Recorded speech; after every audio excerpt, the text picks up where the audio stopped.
যতই বড় দোষ করেন না কেন আপনি এতটুকু আস্থা আপনার থাকতে হবে, আমার যত বড়ই গুনাহ হোক না কেন আমার আল্লাহর রহমতের চাইতে বেশি বড় গুনাহ হয় না।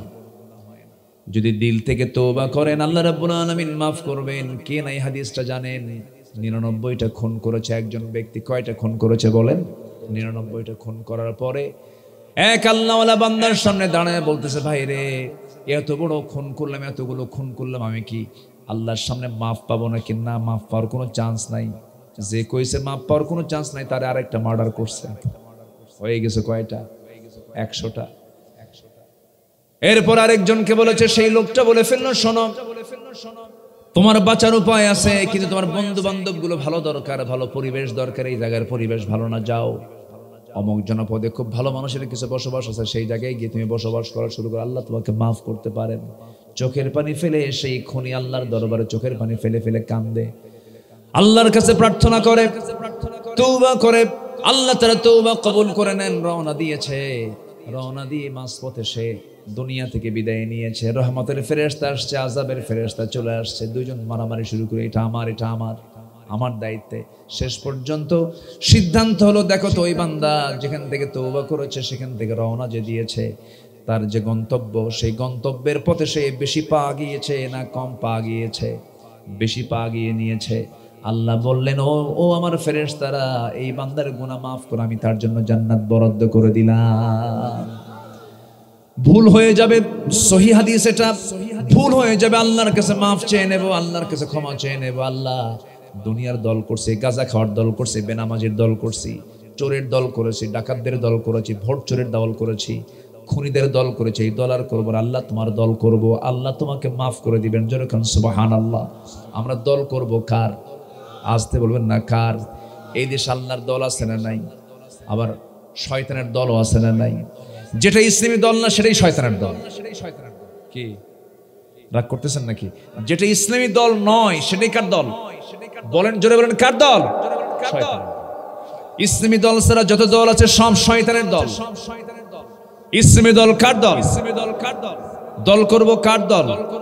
আল্লাহ রাব্বুল আলামিন বলেন, আলা ইন্না হিজবাল্লাহি হুমুল গালিবুন ওয়া মান ইয়াতাওয়াল্লাল্লাহা ওয়া রাসূলাহু ওয়াল্লাযীনা আমানু ফাইন্না হিজবাল্লাহি হুমুল গালিবুন।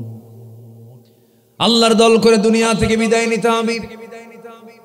যে দলের নেতা নামাজ পড়ে না, যে দলের জনসময় গেলে পরে আজান শুনেও নামাজ পড়ে না, নেতাও পড়ে না, কর্মীও পড়ে না, নামাজের কোনো কর্মসূচি নাই। আবার ওই সমস্ত দলের নেতা কিছু আছে অন্য ধর্ম, আছে না নাই? বলেন তো, আছে না নাই? যে নেতা তোমার জানাজা নামাজ পড়াতে পারবে না, যে নেতা তোমার জানাজায় আসতে পারবে না, যে নেতা তোমার সঙ্গে দিন মানতে পারবে না, দিন বুঝতে পারবে না, যে নেতার ভিতরে আদর্শিক কোনো চরিত্র নাই, দিন নাই, শরিয়াত নাই, তুমি কি ভেবে দেখেছো? হাজারবার তোমার ভাবনা করা উচিত ছিল। কিয়ামতের দিন কোনো বান্দা একা আল্লাহর সামনে হাজির হবে না, সেই দিন প্রত্যেক বান্দা তার নেতা সহ হাজির হবে। ইয়াউমা নাদউ কুল্লা উনাসিম বিইমামিহিম, সেই দিন প্রত্যেকটা ব্যক্তি তার নেতা সহ আল্লাহর সামনে হাজির হবে। নেতা গাঁজাখোর, তুমি কই যাবা? নেতা ডাকাত, তুমি কই যাবে? ধরা খেয়ে যাবে। নেতাও জাহান্নামে যাবে, সঙ্গে সঙ্গে কর্মীও জাহান্নামে চলে যাবে। অতএব সব দল মত ছেড়ে দিয়ে আমরা সব চলে আসবো কার দলে? আসতে বলবেন না, কার দলে? তুবু ইলাল্লাহি তাওবাতান নাসুহা, এমন যদি তওবা করতে পারো, আল্লাহ তোমার সমস্ত সাইয়্যাতকে আল্লাহ রাব্বুল আলামিন মিটায় দিবেন, মাফ করবেন, এবং তোমাকে সম্মানজনক জান্নাত, স্থায়ী জান্নাত দিয়ে দিবেন। জোরে বলি সুবহানাল্লাহ। আমার বন্ধুগণ, আমার ভাইয়েরা, তওবা এমন একটা গুণের নাম, তওবা যদি কারো কবুল হয়ে যায়, আত-তাইবু মিনাজ যামবি কামান লা যামবা লা, যার তওবা কবুল হয়ে যায় তার আগের জীবনের কোনো গুনাহই থাকে না। কত বড় একটা চান্স! যদি কারো তওবা কবুল হয় তার জীবনের কোনো গুনাহ থাকে না। আমার বন্ধুগণ, একজন মহিলা, নবীর সময়ের ঘটনা, একজন মহিলা সাহাবী জিনা করেছেন। জিনা করার পরে চোখের পানি ফেলে ফেলে কাঁদতেছেন, চোখের পানি ফেলে ফেলে কেঁদে অনুশোচনা করছেন, আহারে কত বড় গুনাহ করে ফেললাম। আমি বিবাহিতা মহিলা ছিলেন, চোখের পানি ফেলে ফেলে কাঁদলেন, তওবা করলেন। নবীর কাছে গিয়ে একাকী চলে গিয়ে বলছেন, ইয়া রাসূলুল্লাহ, আমি তো বড় অন্যায় করে ফেলেছি। কি করেছে বলো? হুজুর আমি জেনা করে ফেলেছি। না তুমি জেনা করো না। না আমি জেনা করেছি। না তুমি করো নাই। রাসূল 3টি বার মানা করলেন, কারণ সাক্ষী লাগবে, 4 জন মেয়ে তো একা আসছে। রাসূল তাকে বাঁচানোর চেষ্টা করলেন। মহিলা বলছেন, হুজুর আপনি আমাকে বাঁচানোর চেষ্টা করছেন, আমি তো দুনিয়ায় বাঁচতে চাই না, আমি বাঁচতে চাই জাহান্নাম থেকে। আপনি আমাকে জাহান্নাম থেকে বাঁচায় দেন, আপনি আমার উপর আইনটা কার্যকর করুন। আমার নবীজি বললেন, মহিলা সন্তান পেটে আসছে নাকি? হ্যাঁ সন্তান পেটে চলে আসছে, কোনো কথা নেই, যাও। সন্তানটা ডেলিভারি না হওয়া পর্যন্ত আমি তোমার উপরে কোনো আইন কার্যকর করতে পারবো না। মহিলা বলছেন, হুজুর আমি যদি মরে যাই? রাসূল বলছেন, আমি তোমার জন্য দোয়া করে দিলাম, যাও। মহিলা চলে গেছেন। সন্তান ডেলিভারি হওয়া পর্যন্ত চোখের পানি ফেলে ফেলে কেঁদে তওবা করছেন। সন্তান যখন হয়ে গেল, ব্যাখ্যায় আসছে 3 দিন 2 দিন 4 দিন 5 দিন পরে নয়, সন্তান ডেলিভারির মাত্র 1 দিন পর নবীর সামনে হাজির হয়ে বলছেন, ইয়া রাসূলুল্লাহ সন্তান তো ডেলিভারি হয়ে গেছে, আপনি আমার উপরে আইন কার্যকর করে দেন। রাসূল বলছেন, ও মহিলা সন্তানটা জীবিত না মৃত? হুজুর সন্তান তো জীবিত রেখে এসেছি। রাসূল বলেন, সন্তান যদি জীবিত রেখে এসে থাকো কিচ্ছু করার নাই, হাউলাইনি কামিলাইন, 2 বছর তোমাকে দুধ পান করাতে হবে, যাও। আবার তাকে পাঠায় দেওয়া হলো।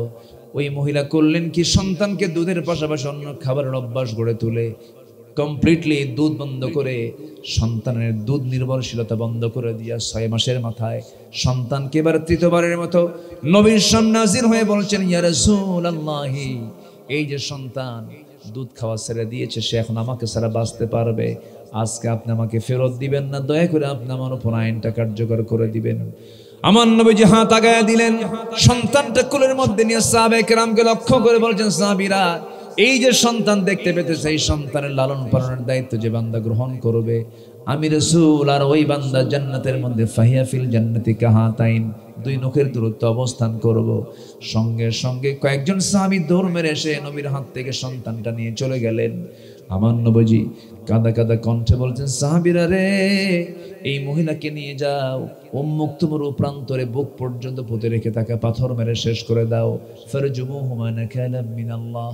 যখন পাথর মারা হচ্ছিল, সব সাহাবীরা চতুর্দিক থেকে পাথর মারছিলেন, বুক পর্যন্ত পুঁতে রেখে, শরীরটা ঢেকে ঢুকে দিয়ে, মাথাটা ঢেকে ঢুকে দিয়ে যখন পাথর মারা হচ্ছিল, এমন সময় সাইয়েদনা আলী পাথর যখন মারছিলেন, ওই মহিলার দেহ থেকে কয়েক ফোঁটা রক্ত তার হাতে এসে লাগলো। নাকটা তিনি শিকায়া তুললেন, ভর্ৎসনা করলেন। তিনি নবীর সামনে এসে বলছেন, ইয়া রাসূলুল্লাহ ওই মহিলাকে যখন পাথর মারতেছিলাম, কয়েক ফোঁটা নাপাক রক্ত আমার গায়ে এসে লেগেছিল। রাসূলকে দেখে বলছেন, আলী কার রক্তকে নাপাক রক্ত বলো, তুমি কি জানো? ওই মহিলার রক্ত জমিনে স্পর্শ হওয়ার পূর্বে আল্লাহ রাব্বুল আলামিন তাকে জান্নাতের মেহমান বানায় নিয়েছে। যা বলেছে বলেছে, আর বলতে যেও না। গোসলের আয়োজন করো, জানাজার আয়োজন করো। ওই মহিলার জানাজার দায়িত্ব আমি কাউকে দেব না রাসূল, আমি নিজে জানাজা পড়াবো। জানাজার আয়োজন হয়ে গেল, জানাজায় রাসূল দাঁড়ালেন। জানাজা সম্পন্ন হয়ে গেছে। রাসূল কাঁদা কাঁদা কণ্ঠে বলছেন, সাহাবীরা রে এই মহিলা জীবনের শেষ সময় পর্যন্ত যে পরিমাণ তওবা করেছে, যে পরিমাণ চোখের পানি ফেলে ফেলে সেজদায় পড়ে কেঁদেছে, এই মহিলার তওবা যদি এই মদিনার 70 জন গুনাহগারদের মাঝে যদি বন্টন করে দেওয়া হতো, 70 জনকেই মাফ করে মহান রব্বুল আলামিন প্রত্যেককে জান্নাত দিয়ে দিতেন। তাহলে এখানে যে মাফটা সেটা হলো কিসের কারণে বলেন? তওবার কারণে। আমরা তওবা করব কার কাছে? নামাজ পড়নি, নামাজ পড়বো। চুরি করেছে, চুরি করে ছেড়ে দিব। গীবত করেছে, গীবত করে ছেড়ে দিব। নেশা করেছে, নেশা করে ছেড়ে দেব। মিথ্যা কথা বলেছে, মিথ্যা কথা ছেড়ে দেব। জেনা করেছে, জেনা করে ছেড়ে দেব।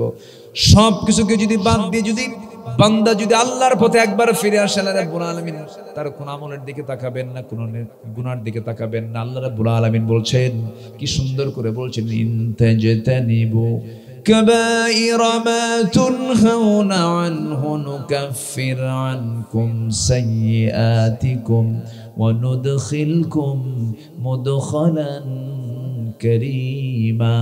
জোরে বলুন আল্লাহু আকবার।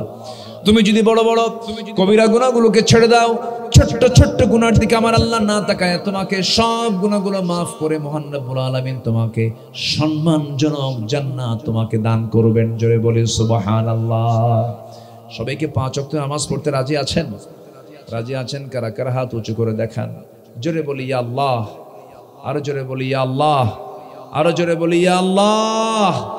আমাদেরকে 5 ওয়াক্ত সালাত আদায় করার তৌফিক তুমি আল্লাহ দিয়া দাও। জোরে বলি আমিন, আরো জোরে আমিন, আরো জোরে আমিন। আসুন আমরা আলোচনার দিকে চলে যাই। মহান রব্বুল আলামিন আমাকে আপনাকে সুন্দর একটি বিধান দিয়েছেন, সুন্দর একটি কিতাব দিয়েছেন। এই কিতাব যদি উনি না দিতেন আমরা পথ পেতাম না, আমরা লাইন পেতাম না, আমরা বেলাইনে চলে যেতাম। এই এলাকায় এই শব্দটার খুব প্রচলন আছে। বেলাইন বলো কেন? ও তো খুব বেলাইন। কি আছে না বলেন তো? বে হলো উর্দু শব্দ আর লাইন হলো ইংরেজি শব্দ। ঢুকছে বাংলায়। ঢুকছে কোথায়? বাংলায়। তো আমরা লাইনটা খুঁজে পেয়েছি কোন কিতাবকে সামনে রেখে বলেন তো? কোরআন কি কেউ রচনা করেছে? কোরআন কার রচনা? কোরআন কার কথা বলেন? কোরআন কার কথা? আল্লাহর। আল্লাহর পক্ষ থেকে এই কিতাবটা নাজিল হয়েছে। আল্লাহ রাব্বুল আলামিন এই কিতাবকে নির্দিষ্ট একটা জায়গায় সংরক্ষণ রেখেছিলেন। সময়ের ব্যবধানে মহান রাব্বুল আলামিন তা নাজিল করেছেন। আল্লাহ রাব্বুল আলামিন কোরআনটা কোথায় রেখেছিলেন? বাল হুয়া কুরআনুম মাজিদুন ফি লাওহিম মাহফুজ। লৌহে মাহফুজে সংরক্ষিত ছিল।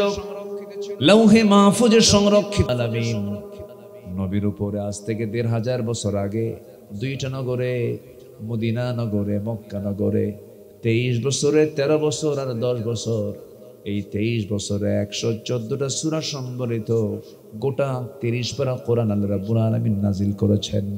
যার প্রতিটি হরফ জরুরি, যার প্রত্যেকটা শব্দ জরুরি, যার প্রতিটি বাক্য জরুরি। কোন ইমানদার যদি বলে গোটা কোরআন সব মানলাম কিন্তু একটা হরফ মানবো না, তার ইমান না আছে নাকি?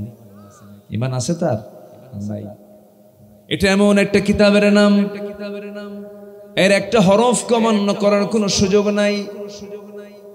একটা হরফকে যদি কেউ অমান্য করে তার ইমান থাকবে না। আমার বন্ধুগণ, আল্লাহ রাব্বুল আলামিন এই কিতাবের মধ্যে বান্দার জন্য সব কিছু কমপ্লিট করে দিয়েছেন। শুরু করেছেন বা দিয়া, শেষ করেছেন সিন দিয়া। শুরু করেছেন বাকারা দিয়া, শেষ করেছেন মানুষ দিয়া। মানুষের জীবনের জন্য সব চাহিদা আল্লাহ পাকের মধ্যে মিটায়া দিয়েছেন। মিটায়া দিয়ে বলছেন, ও দুনিয়ার মানুষ কোথাও যেও না, আমার দিকে আসো। ইয়া আইয়াতুহান নাফসুল মুতমাইন্নাতু ইরজিই ইলা রাব্বিকি রাদিয়াতাম মারদিয়াহ ফাদখুলি ফি ইবাদি ওয়াদখুলি জান্নাতি। জোরে বলুন আল্লাহু আকবার। আমার বান্দা হও। কার বান্দা? বলেন কার বান্দা হব আমরা? কার বান্দা? আমরা দাসত্ব করব কার? আমরা ভারতের দাস না, আমরা আমেরিকার দাস না, আমরা কারোর প্রতি ভরসা রাখি না। আমরা ভরসা রাখি কার উপরে? কার উপরে? আল্লাহর উপরে। আমরা আল্লাহকেই সকল সাহায্যের মূল জায়গা মনে করি। আল্লাহর সাহায্য ছাড়া কোন সাহায্য টিকসই হতে পারে? তার বড় প্রমাণ এই যে 5ই আগস্ট পরবর্তী যে সিচুয়েশনগুলো দেখছেন। অনেক চেষ্টা করেছে গোটা পৃথিবীর সবচাইতে বড় গণতান্ত্রিক একটি রাষ্ট্র, এরা চেষ্টা করেছে স্বৈরাচারকে টিকে রাখার জন্য, স্বৈরাচারকে এখানে বলবৎ রাখার জন্য পারে নাই। সরাসরি সাহায্য নাজিল করেছেন তিনি কে? আসতে বলবেন না, তিনি কে? আল্লাহ পাক। সেই মহান রব্বুল আলামিন আমার আপনার জন্য কোরআনটা নাজিল করেছেন। কোরআন নাজিল করেছেন কেন? যেন আমি সঠিক রাস্তায় চলতে পারি, এবং কোনটা ব্যাঠিক বেলাইন কোনটা এটাও যেন আমি জেনে এটাকে যেন প্রত্যাখ্যান করতে পারি। এবং আল্লাহ পাক আমাদের কিছু কাজও দিয়েছেন। ধরেন একটা আয়াত আপনি চলে যান, আল্লাহ রাব্বুল আলামিন বলেন, ওয়াল মুমিনুনা ওয়াল মুমিনাতু বা'দুহুম আউলিয়াউ বা'দ يأمرون بالمعروف وينهون عن المنكر ويقيموا الصلاة ويؤتون الزكاة ويطيعون الله ورسوله মুমিন পুরুষ এবং মুমিনা নারী তারা হলো পরস্পরের বন্ধু। এরা কি করবে? মানুষকে সৎ কাজের আদেশ দেবে, অসৎ কাজের বাধা দেবে, নামাজ কায়েম করবে এবং জীবন যাকাত আদায় করবে, যাকাত প্রদান করবে এবং জীবনের সকল জায়গায় আনুগত্য করবে। এক নাম্বার কার? জোরে বলেন কার? নাম্বার 2 হচ্ছে মুহাম্মদ সাল্লাল্লাহু আলাইহি ওয়াসাল্লাম। সম্মানিত ভাইয়েরা, সম্মানিত বন্ধুগণ, তাহলে আল্লাহ তাআলা আমাকে আপনাকে একটা টার্গেট নিয়ে পাঠিয়েছেন, একটা লক্ষ্যে পাঠিয়েছেন। সে লক্ষ্য হলো আমরা সবাই যেন জান্নাতের উপযোগী বান্দা হতে পারি। এই দুনিয়াতে যেন এমন কিছু আমল করে যেতে পারি যে আমলের মধ্য দিয়ে আল্লাহ পাক আমাকে জান্নাত দিবেন। ঠিকানা 2টা। ঠিকানা কয়টা বলেন? 2টা। একটা হলো জান্নাত, আরেকটা কি? জোরে কোন? একটা জান্নাত, আরেকটা কি? জাহান্নাম। আমার এই দুনিয়াতে আমরা যে কয়দিন আছি আমাদেরও ঠিকানা 2টা থাকে। একটা হলো স্থায়ী ঠিকানা, আরেকটা কি? অস্থায়ী ঠিকানা, আপাতত, আর হচ্ছে স্থায়ী নিবাস কোথায়। কিন্তু দুনিয়ার যে স্থায়ী নিবাস আমরা বলি, এটা আমাদের মানে আমরা বলি, আল্লাহ তাআলা ভাবেন যে হায় রে বান্দা, তুমি কেমন করে স্থায়ী নিবাস মনে করো? স্থায়ী নিবাস দুনিয়া নয়। স্থায়ী নিবাস কোথায় বলেন? বলেন কোনটা কোনটা? স্থায়ী জায়গা কোনটা? জান্নাত। বলেন স্থায়ী জায়গা কোথায়? জান্নাত। আবার কারো জন্য জাহান্নাম, কারো জন্য বলেন জাহান্নাম। আমরা কোনটা নিতে চাই বলেন? জান্নাত না জাহান্নাম? জান্নাত কোথায়? কোথায় বলেন? জান্নাতটা কোথায়?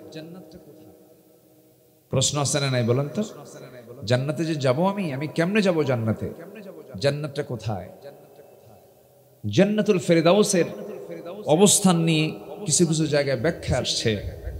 জান্নাতুল ফেরদাউসটা হচ্ছে আরশ আজিমের নিচেই হলো আল্লাহ পাক বান্দার জন্য জান্নাতুল ফেরদাউস রেখে দিয়েছে। তাহলে আরশ আজিমটা কোথায়? আরশ আজিম কি ডানে, বামে, নিচে না উপরে? বলেন আরশ আজিমটা কোথায়? ডানে, বামে, নিচে না উপরে? কত উপরে? বলেন কত উপরে? সবার উপরে। আমরা একটা সূরা পড়ি, একটা আয়াত পড়ি, তাহলে সহজ হয়ে যাবে।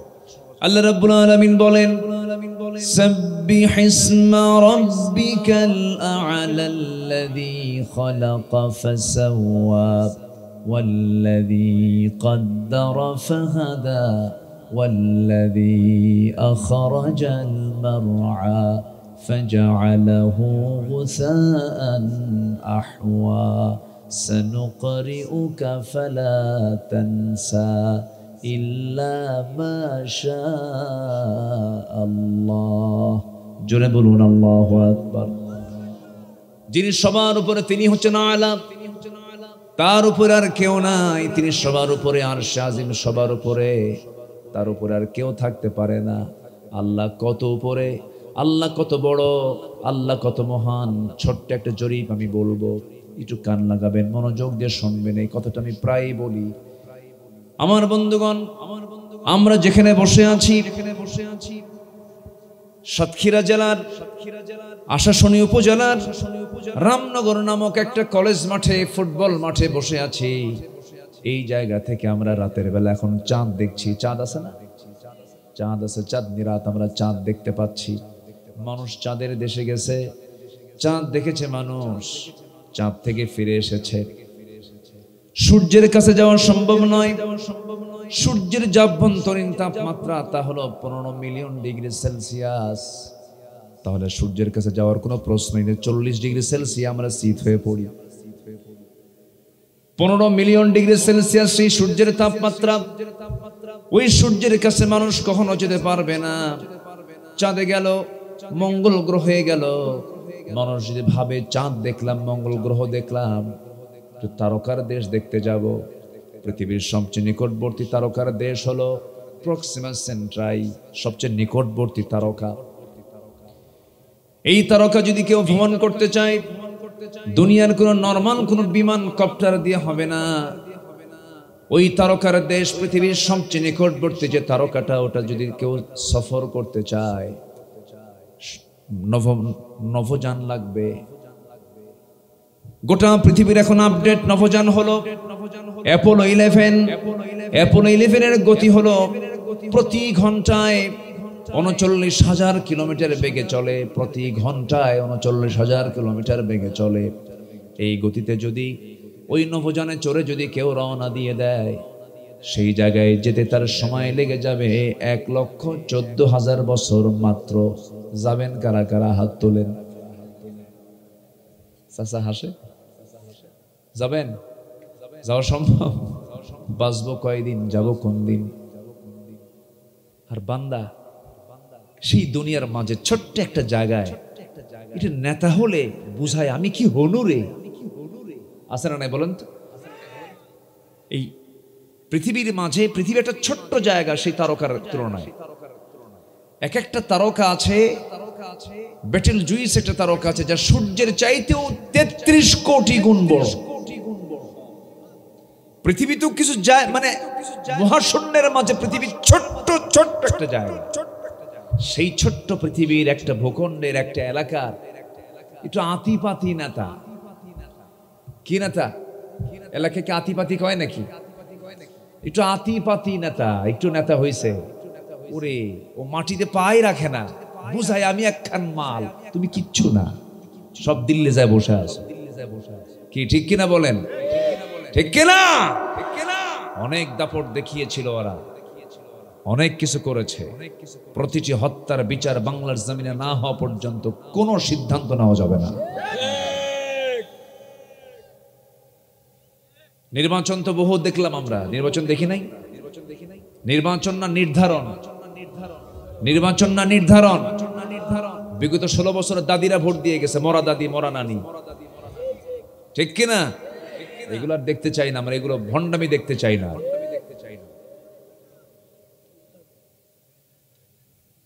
এমন কোন শাসক নাই যারা নির্বাচন ছাড়া ছিলেন না।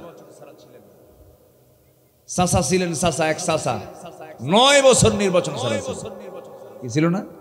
ছিল। এত তাড়াহুড়ো কেন? কত মায়ের বুক ফাঁকা, বুক খালি হয়ে গেল। কত মা তার সন্তানকে হারালেন, কত স্ত্রী তার স্বামীকে হারালেন। এই তো সত্য। একটা বছরও গেল না, তাতেই সব ভুলে গেলেন। যারা খুনের আসামি, যারা হুকুমের আসামি, তাদেরকে আপনি জামাই আদরে দেশ থেকে পাঠায় দিলেন। সম্মানিত ভাইয়েরা, সম্মানিত বন্ধুগণ, ঘাপটি মারা কিছু মুনাফিকের অনুপ্রবেশ আছে না নাই? আসতে বলবেন না, আছে না নাই?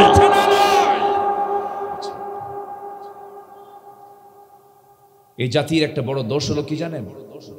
দ্রুত ভুলে যায়। দ্রুত কি ভুলে যায়? ভুলে যাওয়া যাবে না।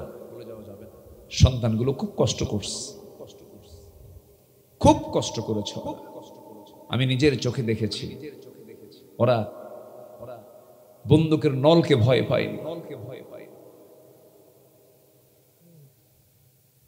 অকপটে জীবন দিয়েছে ওরা। রমজানের রোজার কি বলে, ওই মাসে রমজান ছিল না, কিন্তু নফল রোজা রেখে রাস্তায় নেমেছে, তাহাজ্জুদ পড়ে রাস্তায় নেমেছে। অনেক বিধর্মী, অন্য ধর্মের মানুষ মানবতার পক্ষে দাঁড়িয়ে রাস্তায় নেমেছে। শুধু ছাত্র না, জনতা নেমেছে, গোটা জাতি নেমেছে। অতএব এদের সাথে প্রতারণা করলে আল্লাহ তোমাদের ক্ষমা করবে না, আল্লাহ আপনাদের ক্ষমা করবেন না। এজন্য আমি তাফসীর মাহফিলের এই প্ল্যাটফর্ম থেকে সুস্পষ্ট ভাষায় জানান দিতে চাই, প্রতিটি খুনের বিচার বাংলার জমিনে হওয়া দরকার। আছে না নাই? বলেন আছে না নাই? আছে না নাই? আমার সন্তানগুলো বাবার আগে চলে গেছে, বাবার আগে চলে গেছে। পৃথিবীতে সবচেয়ে বড় বোঝা হলো বাবার কাঁধে যখন সন্তানের লাশ ওঠে, এর চাইতে বড় বোঝা আর পৃথিবীতে দ্বিতীয়টা নাই। আপনি মুগ্ধের বাবাকে কি সান্ত্বনা দিবেন? আপনি আবু সাইদের বাবাকে কি সান্ত্বনা দিবেন? অথচ তাদেরকে যারা হুকুম দিয়ে গুলি করালো তারা নিরাপদেই থেকে যাবে। এটা হতে পারে না, হতে পারে না, হতে পারে না, এটা হতে পারে না। সম্মানিত ভাইয়েরা, অনেক কথা আছে, আস্তে আস্তে করে বলবো আমরা। আমাকে সময় দিচ্ছেন তো নাকি? অনেক মা বোন মাহফিল আসছেন। আল্লাহ তুমি মা বোনদের উপস্থিতিকেও তুমি আল্লাহ কবুল করো। জোরে বলি আল্লাহুম্মা আমিন।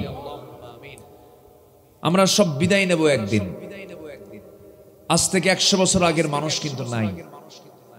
এখন থেকেও 100 বছর পরে আর এই পৃথিবীর কোনো মানুষ খুঁজে তেমন পাওয়া যাবে না। ম্যাক্সিমাম হয়তো খুব কম রেয়ার থাকতে পারে, কিন্তু সব চলে যাবে। একটা জেনারেশন চেঞ্জ হয়ে যাবে, সেঞ্চুরি বাস চেঞ্জ হয়ে যাবে, কেউ থাকবে না। এই যে বিশাল আমরা প্ল্যান করছি, 100 বছরের পরে কেউ নাই, সব ভেঙ্গে চুরমার, আবার নতুন করে গড়বে পৃথিবী, নতুন মানুষ। একটু গভীর থেকে গভীরতর ভাবে যদি চিন্তা করে দেখি, তাহলে দিন শেষে আমার তো কেউ নাই, আমার মূলত আছেন যিনি, তিনি আমার কে? আসতে বলেন, তিনি আমার কে? আমার আল্লাহকে খুঁজে পেতে হবে। আমার আল্লাহ আমাকে কত কি দিয়েছেন। আল্লাহু আকবার।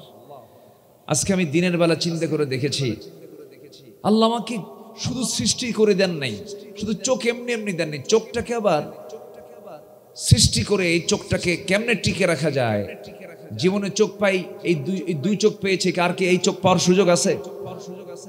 এই দুই চোখ নিয়ে আমরা এসেছি, এই দুই চোখ নিয়ে আমরা কোথায় যাব? এই দুই চোখ যদি অন্ধ হয়ে যায়, সেকেন্ড কোন চোখ বিকল্প কোন আছে? আল্লাহ পাক এই চোখ দিয়েছেন, কান দিয়েছেন। এখানে ডাক্তার মহোদয় বসে আছেন। আল্লাহ রাব্বুল আলামিন আমাদের মুখ থেকে, চোখ থেকে, কান থেকে 3 ধরনের ভিন্ন ভিন্ন তরল পদার্থ আল্লাহ পাক বের করে দেন। পদার্থ খরিত হয়। মুখ থেকে লালা বের হয় না? লালা বের হয়। আবার কান থেকে খরিত হয় হচ্ছে ইয়ার ওয়াক্স, অনেকটা তিক্ত স্বাদের। যদি এটা মিষ্টি হতো তাহলে পোকামাকড়, পরজীবী কানের মধ্যে প্রবেশ করে বিরাট ক্ষতি হয়ে যেত। বলে দেখেন, কানের যে এই ইয়ার ওয়াক্স, যে ময়লাটা, আল্লাহ পাক এটাকে করেছেন তিক্ত, তিক্ত স্বাদ। কোনো পিঁপড়া গিয়ে আরাম পায় না, ও চট করে বের হয়ে আসে। কিন্তু মানুষ এগুলো চিন্তা করে না, জানেন? মানুষ ভুলে যায়। আমি রাতের বেলা ঘুমিয়ে পড়েছি, পিঁপড়া ঢুকতেই পারে, কোনো পোকামাকড় ঢুকতে পারে, ঢুকতে নিয়েই ইয়ার ওয়াক্স সিগন্যাল দেয়, তুই এখানে ঢুকে লাভ নাই। এমন ভাবে তিক্ত একটা অংশ আল্লাহ পাক ওর মধ্যে রেখে দিয়েছেন, বের হয়ে আসে। সুবহানাল্লাহ বলা যাবে না? জোরে বলি সুবহানাল্লাহ। তাহলে কান দিয়েছেন, কানের সিকিউরিটি নিশ্চিত করার জন্য ওখানে পাহারাদারও রেখে দিয়েছে। আল্লাহু আকবার। চোখ, চোখটা যে দিয়েছেন, এর মধ্যে থেকে, চোখ থেকে নিশ্চিত তরল, অনেকটা নোনতা। এই যে এখানকার পানি যেমন কি লবণ, চোখের পানি কি বলেন? বলেন, চোখের পানিটা লবণ না? লবণ পানি। কারণ এটা চোখের প্রয়োজনীয় চাপ বজায় রাখতে সবচাইতে বেশি সহায়ক। একই সাথে আমাদের ব্যাকটেরিয়া সংক্রমণ প্রতিরোধ করে। যে কোনো ভাইরাসকে মারার জন্য লবণ কিন্তু একটা বিশাল উপাদান। আপনার গলায় ব্যথা হয়েছে, আপনি গার্গিল করবেন লবণ দিয়ে, অনেক জীবাণু ধ্বংস হয়ে যায়। আল্লাহ পাক চোখটাকে হেফাজত করার জন্য চোখের পানি করেছেন কি লবণ, নোনতা করেছেন। নোনতা বুঝতেছেন তো নাকি? এলাকার মানুষ তো বোঝার কথা, আপনার ভাষা তো অনেক সুন্দর, আলহামদুলিল্লাহ। নোনতা করেছেন।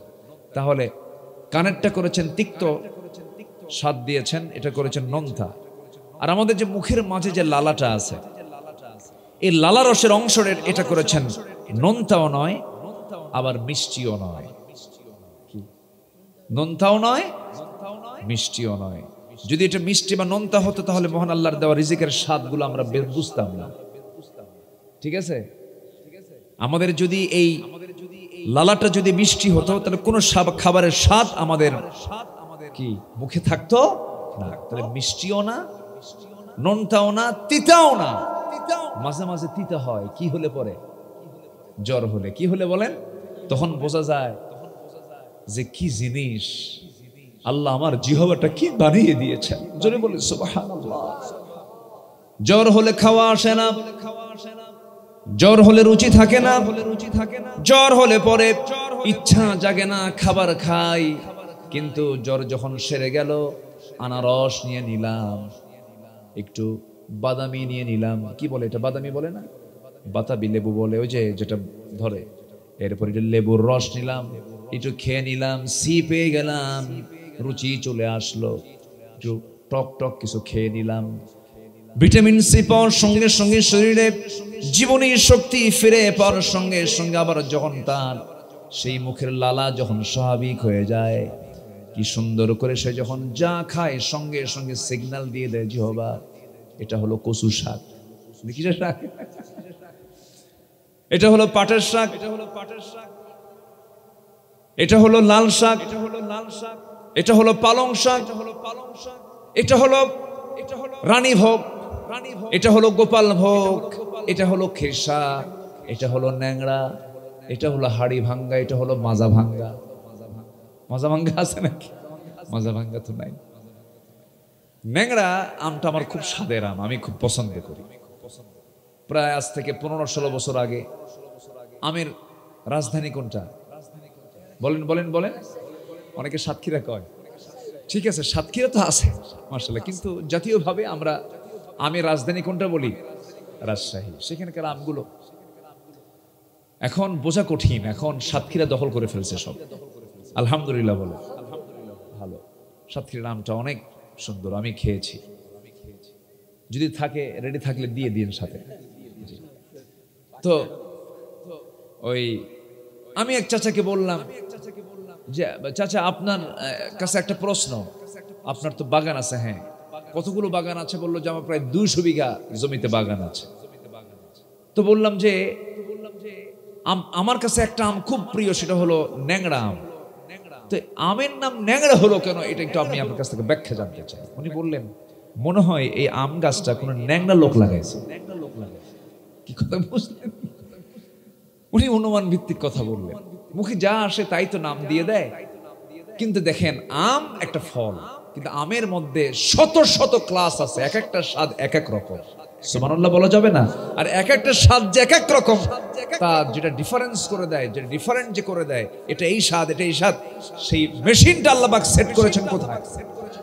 জিহ্বায়। যেরকম সুবহানাল্লাহ, এই জিহ্বা ভিজে থাকে লালা দিয়ে। ভিজে থাকে কি দিয়ে? লালা দিয়ে। এই লালাটা নোনতাও না, মিষ্টিও না, এমন একটা কোনো স্বাদ নাই, কিন্তু একটা লোনার ভাবও নাই, মিষ্টির ভাবও নাই, একটা স্বাদহীন আল্লাহ পাক করে এই লোনাটা, কি বলে, এই লালাটা আল্লাহ পাক জিহ্বার মধ্যে রেডি রেখে দিয়েছেন। যেরকম সুবহানাল্লাহ। এই যে আমি কথা বলছি, আমার মুখে যদি লালা না থাকতো আমি কি কথা বলতে পারতাম? কথা বলতে পারতাম? তাহলে আমি কথা বলছি, আমার ভিতরে, মুখের জিহ্বার ভিতরে লালাটা প্রসেস করে দিচ্ছেন, তিনি আমার কে? আসতে বলবেন, তিনি আমার কে? আমি দেখছি আমার চোখের পেছনে লক্ষ লক্ষ নার্ভ আল্লাহ পাক সেট করে রেখেছেন, তিনি আমার কে? এই চোখের ভিতরে আল্লাহ রাব্বুল আলামিন যে পানিগুলো দিয়েছেন, ধুলা লাগলেই চট করে চোখের পলকটা নিচের দিকে চলে আসে, পাপড়ি নিচের দিকে চলে আসে, নড়াচড়া করে ভিতর থেকে পানি রিজার্ভ করে বের করে দিয়ে সমস্ত ময়লাগুলো বের করে আল্লাহ পাক তার চোখটাকে ঠিক রেখে দেন। যেরকম সুবহানাল্লাহ, তিনি আমার কে? তাহলে বলুন তো, সবচাইতে আমার কাছে কাছে থেকে খেদমত করেন, তিনি আমার কে? আল্লাহ পাক। তাহলে নারী দেখে পাগল হব না নারীকে যে বানাইছে তার জন্য পাগল হব? বলেন।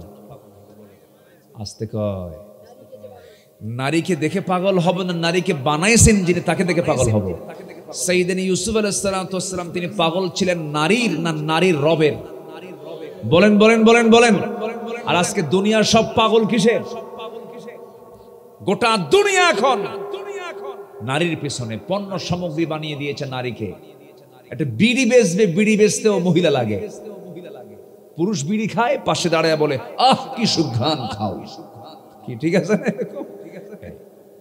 আরসির মজা কত, ও নারী তোমার মতো। যেরকম নাউজুবিল্লাহ, প্রত্যেকটা জায়গায় নারীকে পণ্য সামগ্রী বানানো হচ্ছে। এবং আমার দেশে 1 লক্ষ যৌনকর্মী আছে, 1 লক্ষ যৌনকর্মী, যাদেরকে বিগত 54 বছরে গভর্নমেন্ট, বিগত সরকাররা তাদেরকে সেক্স করার জন্য লাইসেন্স দিয়েছে, যৌন করার জন্য, জেনা করার জন্য তাদেরকে লাইসেন্স দিয়েছে।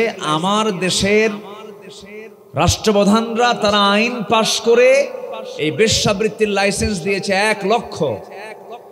আবার এদেরকে প্রমোট করার জন্য বলা হচ্ছে এরা যৌন শ্রমিক। এরা কি যৌন শ্রমিক? এদেরকে উৎসাহ দেওয়া হোক এবং তারা চাচ্ছে হলো উন্মুক্ত, মানে উন্মুক্ত যৌনাচার তারা চাচ্ছে। তারা চাচ্ছে আমাদেরকে উন্মুক্ত করে দেওয়া হোক, উন্মুক্ত গর্ভপাতের ব্যবস্থা করে দেওয়া হোক। যে বীর্যই, যে বীজই আসুক না কেন ওটা দেখার দরকার নাই, আমার পেট থেকে যা হবে এটাই আমার সন্তান। যখন নাউযুবিল্লাহ, কি নোংরামিগুলো, প্রস্তাবগুলো দেওয়া হচ্ছে।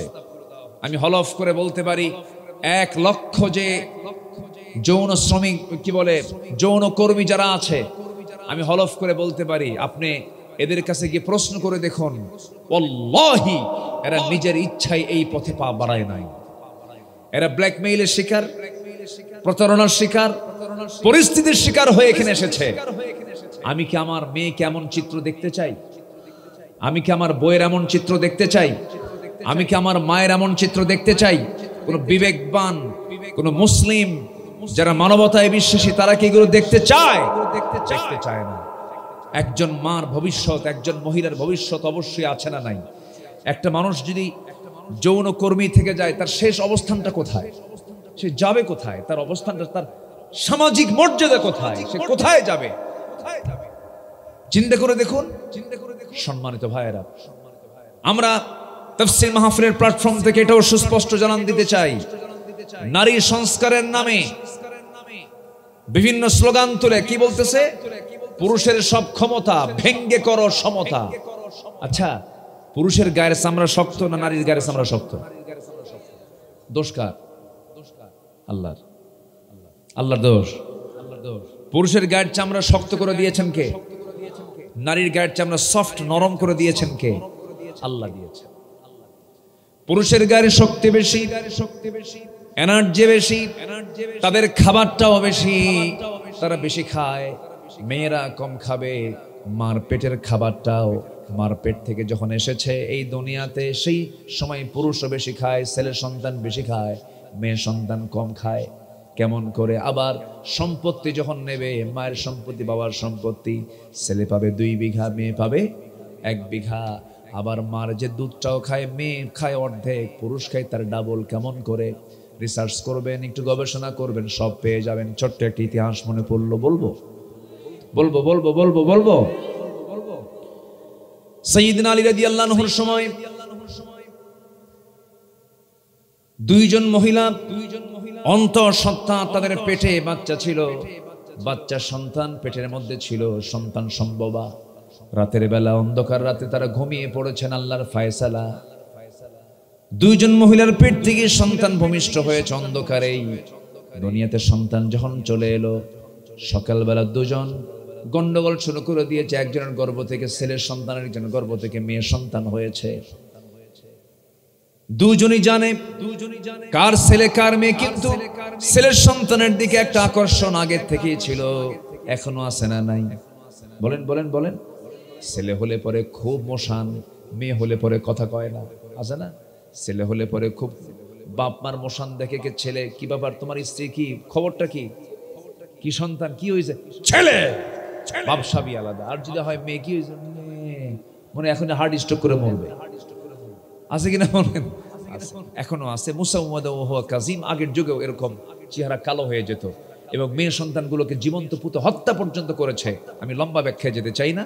তো এরকম বিশাল ঘটনাগুলো আছে। তো মেয়ে সন্তান এই 2 জনের একজন নিতে চায় না, 2 জনই করছে কি ছেলে সন্তানে মারামারি লাগছে, বলে এটা আমার ছেলে, এটা আমার ছেলে। এখন সেই সময় তার ডায়াগনস্টিক সেন্টার নাই, সেই সময় তার টেস্ট করার মতো ওরকম কোনো কিছু ছিল না। 2 জনের লাগছে, চরম গন্ডগোল। সাইয়েদনা আলী পর্যন্ত এটা চলে গেল। সাইয়েদনা আলী বললেন, অবশ্যই তারা 2 জনই জানে কার ছেলে কার মেয়ে, কিন্তু অযথা তারা এরকম তর্ক বাড়াচ্ছে, ফিতনা ছড়াচ্ছে। সাইয়েদনা আলী নিজেই চলে গেলেন। যাওয়ার পর একজনকে প্রশ্ন করলেন, শোনো যাও ওদের দুজন কি প্রশ্ন করো, হয়ে গেছে না এটা আমার ছেলে, না এটা আমার ছেলে। এমন সময় সাইয়েদনা আলী করলেন কি, বললেন ঘরের মধ্যে এদের দুইজন কি তোলো। দুজনকে তুলে নিয়ে দুজনের স্তন থেকে কাঁচের গ্লাসের ভিতরে, কাঁচ পাত্রের মধ্যে তোমরা দুজনের স্তন থেকে তোমরা দুধ বের করো, বুকের দুধটা বের করে গ্লাসে রাখো। দুই মহিলার পেট থেকে, দুই মহিলার স্তন থেকে দুধ বের করে দুইটা গ্লাসে যখন রেখে দিয়েছে, বলা হলো দেখো তো কোন গ্লাসের দুধটা ঘন, এই গ্লাসের দুধটা ঘন, আবার কোন গ্লাসের দুধটা পাতলা, এই গ্লাসের দুধটা পাতলা। সাইয়েদনা আলী বলেন যে গ্লাসের দুধটা ঘন, সেই ঘন দুধওয়ালিকে আল্লাহ রাব্বুল আলামিন ছেলের সন্তানের মা বানায় দিয়েছেন, আর পাতলা দুধওয়ালিকে আল্লাহ রাব্বুল আলামিন মেয়ে সন্তানের মা বানায় দিয়েছেন। স্পষ্ট করে দিলেন, অর্থাৎ তিনি বুঝায় দিলেন ছেলের সন্তানের যে দুধটা মেয়ের সন্তানের চাইতে ডাবল, কিন্তু ঘন, ডাবল কিন্তু ঘন, কারণ তার যে হাড় গঠন হবে, চামড়া গঠন হবে, তার যে দেহ গঠন হবে, তার যে ব্রেন গঠন হবে, মহিলার যা লাগবে পুরুষের তার ডাবল লাগবে। যেরকম সুবহানাল্লাহ। এখন প্রশ্ন হলো দুধ কেন ঘন হলো, দুধ কেন পাতলা হলো? ওয়াজ আবার শুরু হলো। কি ঠিক কিনা? আলোচনা শুনবেন, আলোচনা শোনার আগ্রহ আছে? এখন মেয়েরা যদি বলে আমরা সমান অধিকার চাই, কি পুরুষের ক্ষমতা ভেঙে করো সমতা, তাহলে আপনি কেমনে করবেন? আল্লাহ তো এটা করে দেননি, আল্লাহ তো কম বেশি করে দিয়েছেন, কিন্তু এর মানে মেয়েদের সম্মান কম নয়। জান্নাত কোথায়? জান্নাত মায়ের পায়ের নিচে। আল্লাহু আকবার বলো। চাকর কারা? মহিলা চাকর না পুরুষ চাকর? বলেন বলেন বলেন বলেন। চাকর, চাকরের জাত কারা? বলেন মায়ের জাত না বাপের জাত? মহিলার জাত না পুরুষের জাত? তাহলে পুরুষের হলো কি চাকর। কার চাকর? মেয়েদের চাকর। পুরুষরা কাদের চাকর? মহিলাদের চাকর। আচ্ছা বলুন তো, পুরুষের সম্পদের আয় আছে, ব্যয় আছে। কাদের সম্পদের শুধু আয় আছে কিন্তু ব্যয় নাই? কাদের বলেন? বলেন বলেন বলেন বলেন। মহিলাদের। তাহলে মহিলাদের আয় আছে, ব্যয় নাই। আয় আছে, ব্যয় নাই। যদি একজন স্ত্রীর যদি কোটি কোটি টাকার সে মালিক হয়ে যায়, স্বামীকে যদি বলে আমি 1 টাকাও খরচ করব না, গুনাহ হবে না? গুনাহ হবে না, কোন দায়িত্ব তার নাই। সম্পূর্ণ খরচের দায়িত্ব হচ্ছে নারীর না পুরুষের? পুরুষের। এরপরও কয় ঠকাইছে। কি করছে? ঠকাইছে। বোঝে না, বোঝে না, জানে না। আচ্ছা পুরুষ মানুষ লাভ মেরে খেজুর গাছের আগায় ওঠে, ওঠে না? খেজুর গাছের আগায় উঠে ঠিলা লাগায় রাখে। কি কি লাগায় রাখে? ঠিলা পর্যন্ত নাকি? কলস কলস রস লাগায় রাখে। বলেন তো একটা পুরুষ যেভাবে দৌড়ায়, মহিলা পারবে? পেটে বাচ্চা থাকে, ছোট বাচ্চা থাকে, তার দেহ, তার স্ট্রাকচার, এটা পারবে না সে। আল্লাহ পাক যাকে যে জায়গায় রেখে দিয়েছেন সেই জায়গায় তাকে থাকতে হবে। আল্লাহ পাক সবাইকে সেই ক্যাপাসিটি দেননি। মেয়েদের ভূমিকা আর পুরুষের ভূমিকার মধ্যে রাত দিন তফাৎ আছে। ট্রাক রাস্তায় চলে, ট্রাকের চাকা ততক্ষণ ঠিক থাকতে হবে যতক্ষণ টিউব ঠিক থাকবে, কারণ টিউবের ভিতরে কি থাকে? হাওয়া থাকে, বাতাস থাকে। এই বাতাস টিউব কন্ট্রোল করে। এখন এই টিউব ভিতরে 6 মাস থাকার পর যদি টিউব টায়ারকে বলে টায়ার শোনো আমি ঘেমে গেলাম, সমান অধিকার। কি অধিকার? সমান অধিকার, আমি আর ভিতরে থাকবো না, আমাকে বাইরে দাও, তুমি টায়ার ভিতরে ঢোকো। ট্রাক কি ঢাকা যাবে না গ্যারেজ যাবে? বলেন ট্রাক কি ঢাকা যাবে না গ্যারেজে যাবে? কেন? টিউবের কাজ হলো ভিতরে থাকা, টায়ারের কাজ হলো বাইরে থাকা। কত রাস্তার কত দুর্গমগিরি কান্তার মোড়, কত মানে সবকিছু মাড়িয়ে চাকাকে যেতে হয়, টায়ারকে নিয়ে যেতে হয়, আর ভিতর থেকে টিউবটা এটাকে হাওয়াকে কন্ট্রোল করে বলে টায়ার তুমি নিয়ে যাও। কিন্তু টিউব বলে আমার ঘাম ঝরতেছে, আমি আর থাকতে পারলাম না। তাহলে কি আর চলবে? চলবে চলবে চলবে না। আমার মা, আপনাকে ভিতরেই থাকতে হবে, আপনাকে ঢেকে থাকতে হবে। যদি খুলে ফেলেন জেনা হবে, খুলে ফেলেন অসুখ হবে, খুলে ফেলেন আপনার সম্মান মর্যাদা সব শেষ হয়ে যাবে। কি ঠিক কিনা বলেন? শেষ হয়ে যাবে। এই যে আমের মৌসুম, সমস্ত আমের ভিতরে পর্দা আছে না নাই? লিচুর মধ্যে পর্দা আছে না নাই? কাঁঠালে পর্দা আছে কিনা বলেন? কোন আম বিক্রেতা যদি খুলনার হেলাতলায়, খুলনার রূপসার মোড়ে 0 পয়েন্টে আশাশুনির বাজারে কোন ফল বিক্রেতা ফল বিক্রি করতে নিয়ে যদি বলে খামাখা কাস্টমারকে কষ্ট দেওয়ার কি দরকার, এই যে আমগুলো নিয়ে আসছি সমস্ত আমগুলো সিলে নিয়ে বসবো, কাস্টমার আসবে না মাছি আসবে না মৌমাছি আসবে? মৌমাছি আসবে না? মৌমাছি কি অজায়গায় বসে না জায়গায় বসে? জায়গায় বসে। এই জন্য মৌমাছি, আমরা মৌমাছি হব, জোরে বলি ইনশাআল্লাহ। আর মাছি কোথায় বসে? যত জায়গা আছে, ওর কোনো বাসকুস নাই। মাছির চরিত্র ঠিক নাই। মাছির চরিত্র হলো মুনাফিকের মতো। কার মতো বলেন? আর মৌমাছির চরিত্র হলো ইমানদারের মতো। আল্লাহু আকবার বলেন। মৌমাছির চরিত্র কিসের মতো? ইমানদারের মতো। মৌমাছির মতো আমরা হব, মাছির মতো হওয়া যাবে না। মাছি সব জায়গায় বসে, ওই মাছিটা এমন জায়গায় বসবে, এই যে আপনি সিলে নিয়ে বসেছেন আমটা, এমন মাছি পড়বে সেই জায়গায় যে মাছিটা বড় বড় ক্যাপসুল সাইজের আছে না, একটু বড় সাইজের, যেটা ওয়াজাতেও বসে। কি কথা, নোংরা জায়গায় বসে কিনা বলেন? ওটাই কিন্তু এই জায়গায় এসে বসবে, কেউ টাকা দিয়ে কিনবে না। কেন? পর্দা নাই।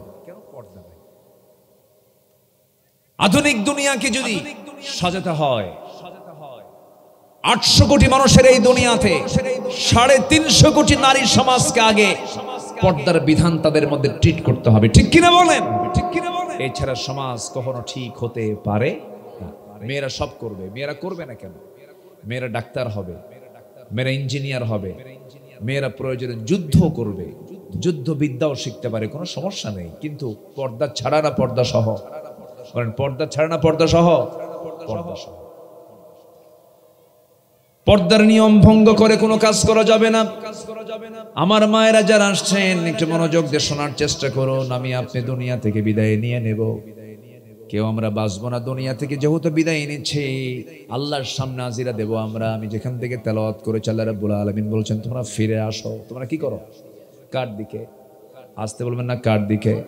আসুন না সে আয়াতটা তেলাওয়াত করে সবাই বলুন, ইয়া আইয়ুহাল্লাযীনা আমানু তুবু ইলাল্লাহি তাওবাতান নাসুহা আসা রাব্বুকুম আন ইউকাফফিরা আনকুম সাইয়্যাতিকুম ওয়া ইউদখিলাকুম জান্নাতিন তাজরি মিন তাহতিহাল আনহার ইয়াওমা লা ইউখজিল্লাহুন النبي والذين آمنوا معه نورهم يسعى بين أيديهم وبأيمانهم يقولون ربنا أتمم لنا نورنا واغفر لنا إنك على كل شيء قدير جربون الله أكبر সূরা তাহরিম। সূরা তাহরিম। কেবল আমি আয়াত তেলাওয়াত শুরু করলাম মানে ওয়াজ কি শেষ না শুরু? কি রাজি আছেন তো আপনারা? একটু 9টে উঠায় দিলে খুব ভালো। আমি সময়ের ব্যাপারে খুব সচেতন থাকার চেষ্টা করি। সবকিছু সময়ে হওয়া উচিত। নামাজটা কি অসময়ে হওয়া দরকার না সময়ে হওয়া দরকার? সময়। বিয়েটা হওয়া দরকার কি 60 বছরে না 25 বছরে? 60 বছরে বিয়ে করলে কি কাম হবে? কাম হবে কিছু? বিয়ের বয়স হলো 25 বছর। যৌবন টাইমে বিয়ে করতে হয়। মাহফিলের তেমন একটা যৌবন কাল হলো বড় জোর 9টা থেকে সর্বোচ্চ 11টা পর্যন্ত। সেই যৌবন কাল পার করে আমি উঠছি বুড়া কালে। কোন কালে? এই জন্য অনেকের দেখেন নাই এই সাপ ওই সাপ, ঘুমের সাপ, বিভিন্ন মামিদের লক্ষ্য করছি তো। এখন বসে আছেন হয়তো আমার মহব্বতে, ভাবতেছে হুজুর এত দূর থেকে আসছে, যাওয়া দরকার, আবার দোয়াটা না করে গেলে কেমন হয়, এরকম একটা চিন্তা হয়তো করতেছেন। সবাই কি থাকবেন? আসেন তো? জোরে বলি ইনশাআল্লাহ। আল্লাহ কবুল করুন, জোরে বলি আমিন। হায়রে, মাহফিল আমাদেরকে 16 বছর করতে দেয়নি। কত জুলুম যে করেছে। এই সাতক্ষীরাতে মাহফিল করতে এসে আমাকে ধরে নিয়ে গেছে, মাহফিল থেকে ধরে নিয়ে চলে গেছে। দোষ কি? কোরআনের কথা বলা। দোষ কি? ইসলামের কথা বলা। সম্মানিত বন্ধুগণ, আজকে একটা অনুকূল পরিবেশ আমরা ফিরে পেয়েছি। আমরা আমাদের বাপ-দাদাদের দেখেছি তারা 1971 সালে যুদ্ধ করে দেশকে স্বাধীন করেছে। আমাদের সন্তানরা 24-এর আন্দোলনে স্বৈরাচার থেকে দেশকে রক্ষা করেছে। আর একটা বার আমাদের জেগে উঠতে হবে, প্রয়োজনে বুকের তাজা প্রাণ ঢেলে দিয়ে হলেও আল্লাহর জমিনে আল্লাহর দ্বীন কায়েমের জন্য রাজপথে ঝাঁপিয়ে পড়তে হবে। রাজি আছেন কারা কারা? হাত উঁচু করে দেখান। কেউ তো স্লোগান দেন না।